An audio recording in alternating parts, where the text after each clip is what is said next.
E aí pessoal, tudo bem? Bem, essa semana um perfil começou a me seguir, um perfil bem interessante, que é um perfil de neuromielite óptica. Neuromielite óptica é uma doença do sistema nervoso central, uma doença inflamatória e que há um tempo era considerado como um espectro da esclerose múltipla. Mas depois eles descobriram que uma das causas podia ser a presença de um anticorpo, é uma imunoglobulina G, um IgG, anti uma proteína existente na membrana, que é a aquaporina 4. Então começou a discernir, a diferenciar a esclerose múltipla da neuromielite óptica. E essa pessoa chamada Luara, ela começou a seguir meu perfil porque eu comecei a postar que a gente pode ter a opção de tratamento de dor que não seja só com medicação. Claro que a medicação tem um papel muito importante no tratamento da dor, mas que terapias complementares são bastante efetivas também, principalmente na questão da qualidade de vida do paciente. A gente sabe que os trabalhos que a gente tem hoje em relação à terapia complementar para tratar dor, elas podem até não diminuir a quantidade total de analgésico que o paciente usa, mas elas devolvem uma funcionalidade, uma qualidade de vida bastante importante. E isso é uma das metas, um dos objetivos da gente que trata o paciente com dor crônica, tá? E o que foi que a gente começou a conversar? Ela disse que achou muito interessante, que não sabia que existia essa especialidade de medicina da dor, e ela colocou no perfil dela, que é esse perfil que vocês vão ver o link, que perguntando se as pessoas sabiam da especialidade e que dúvida eles poderiam ter. Porque esses pacientes com neuromielite óptica, eles têm dor crônica, muitos deles, e eles têm ataque de dor. E às vezes, algumas pessoas não sabem muito bem como tratar essa dor, porque às vezes começam a tratar um tipo de dor com certas medicações que não servem para essa dor da neuromielite óptica, tá bom? Então, neuromielite óptica é uma doença inflamatória autoimune do sistema nervoso central, tá? E uma das perguntas aqui perguntou como é que causava a dor e que tipo de dor era, tá?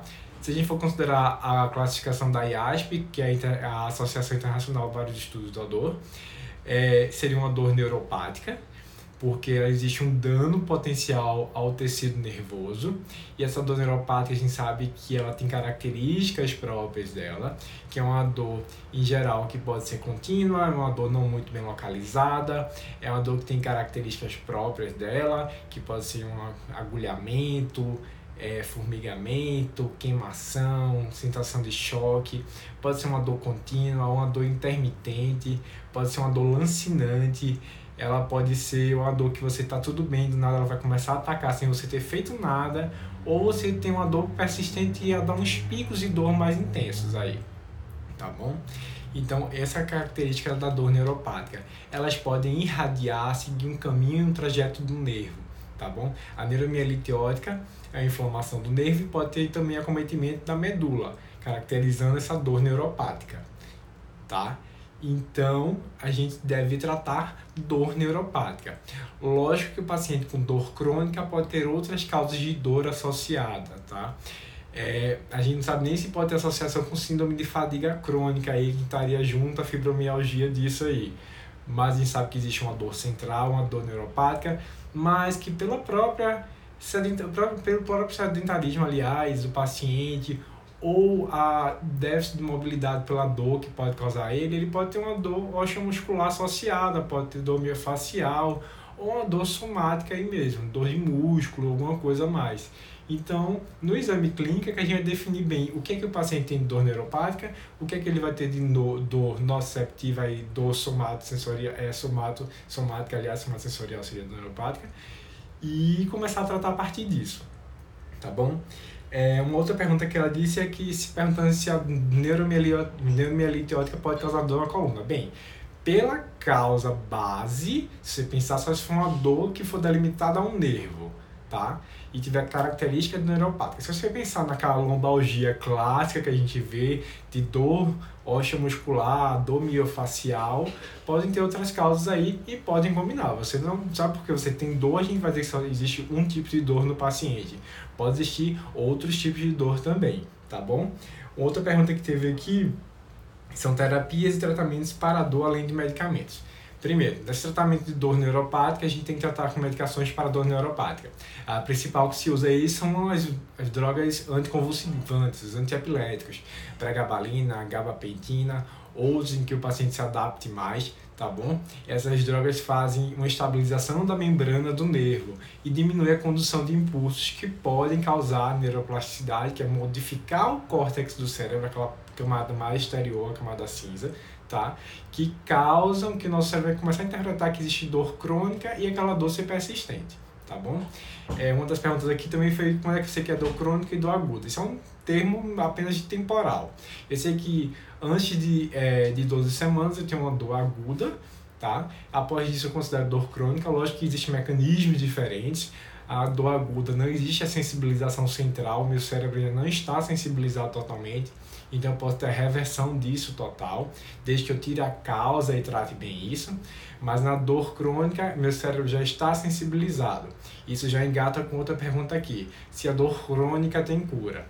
A gente diz que dor crônica tem controle, assim como toda doença crônica, tá? Você pensar em hipertensão, diabetes ou alguma outra doença crônica, tipo doença renal crônica, o paciente, ou alguma doença autoimune, artrite reumatoide, espondilite anquilosante, a gente consegue controlar sintomas. Dizer que o paciente tem dor crônica, vai ter dor zero, é uma coisa que ninguém pode garantir. A gente pode garantir que você vai ter um nível mais tolerável de dor e que deixe você mais funcional e dê a você uma qualidade de vida.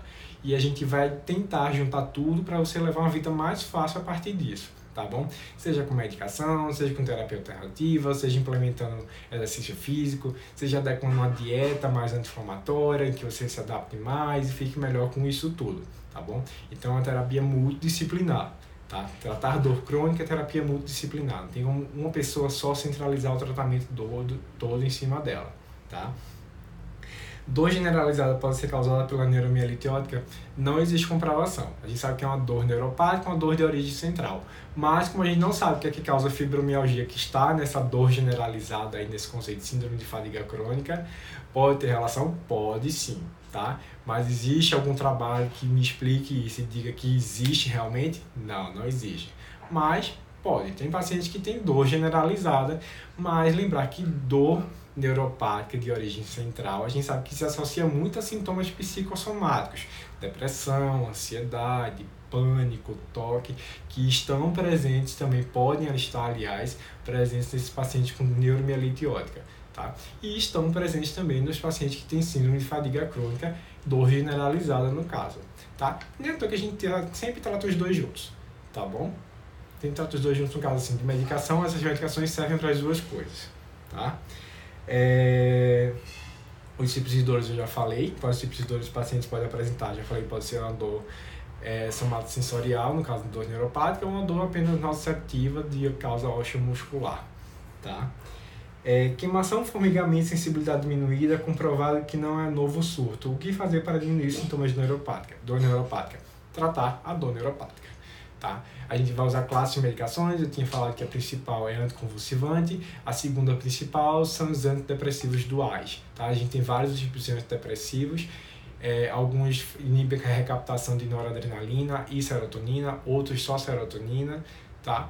Então esses duais que inibem a recaptação dos dois, noradrenalina e serotonina, são os mais indicados para tratar esses pacientes com dor neuropática. A mais antiga aí são os tricíclicos, a amitriptilina é o grande exemplo que a gente tem, é o que mais tem trabalho falando sobre tratamento de dor, mas a gente tem outras medicações como a duloxetina, a venlafaxina, que também se encaixam nesse tratamento de dor neuropática. A dor crônica pode incapacitar o paciente? Com certeza, a dor crônica é incapacitante. A dor crônica é uma doença que já está no seu cérebro, que existe uma atrofia cerebral, com o levar do tempo, caso não seja tratada, caso a gente não procure novas soluções. Dor crônica pode aumentar a chance de demência no futuro, tá? Então, aumenta a perda de memória. Então, a gente tem que trabalhar, tem que controlar o máximo que a gente puder o paciente para não existir essa perda tão grande no paciente. Por isso que a gente diz, tratar dor crônica é um tratamento multidisciplinar. É o médico da dor, é o fisioterapeuta, é o psicólogo, é o educador físico, todo mundo junto. E consegue um resultado bom, tá bom? Consegue controlar bem isso, tá? Qual a diferença neurológica para a dor crônica aguda? Eu já respondi. tenho receio de uso exagerado de medicamentos analgésicos. A partir de quanto tempo de uso nosso organismo pode acomodar? Bem, esse negócio de tempo e acomodação de sintoma, de medicação em relação a sintoma, é individual, não tem como prever, certo? A gente sempre chega no objetivo que é titular a dose, até que o paciente fique confortável e usar a dose certa para ele, né? Não é à toa que não existe dose certa populacional. Eu tenho um valor mínimo e tenho um valor máximo, que eu tenho estudos sobre isso. Mas eu vou tentar deixar meu paciente com a melhor dose para ele, certo? Se eu usar pouca medicação, ele vai ter dor. Se eu usar muita medicação, ele vai ter todos os sintomas adversos que eu não desejo para o paciente. Dependendo da medicação, náusea, vômito, sonolência, pesadelo e por aí vai, dependendo de qual medicação eu esteja usando, tá bom? Então, essa coisa de se adaptar ao organismo, não tem como você dizer que seu organismo está adaptado. A gente sabe que é importante tratar, a gente tenta sempre usar a menor dose. É um tratamento que exige paciência, a gente tem um princípio máximo da dor que é go low and slow, que é vá aos poucos e devagar. A gente não pode chegar com várias medicações para o paciente em altas doses, tentando corrigir o problema rápido, porque vai ter mais problemas do que tudo. E a gente não pode fazer tudo mais de uma vez ou pouco demais. Tá? Então vai devagar, vai titulando, vai conversando. Eu sempre faço isso com meus pacientes, eu inicio o tratamento, vou conversando com ele por mensagem ou até o retorno dele, e a gente vai ajustando a dose até chegar ao nosso objetivo final. E terapias e tratamentos para dor além de medicamentos, eu acho que eu já posto bastante sobre isso, tá? Exercício físico é muito bem relacionado para diminuir essas dores crônicas. Terapias cognitivas com psicólogo, eu falei semana passada sobre terapia de expressão de emoções e sentimentos. Terapia cognitivo comportamental é a que mais tem evidência em relação às terapias com psicólogo. Exercícios físicos em relação a mindfulness, no caso de yoga, meditação, terapia de relaxamento, meditação guiada, são coisas que existem evidência de melhora. Eles mesmo no estudo dizem que não existe diminuição da quantidade de medicação que você toma, mas os pacientes veem muita qualidade de vida. E eles relacionam muito que as terapias mentais ativas, no caso que você se força a fazer, como yoga e meditação, são mais efetivas do que as passivas, em que o paciente não faz muita coisa, ele só recebe a terapia, no caso hipnose e relaxamento, tá bom? Bem, eu acho que eu espero ter ajudado, tirando essas dúvidas de vocês. Estou aberto aqui, qualquer coisa pode perguntar mais, é sempre um prazer para responder, tá bom?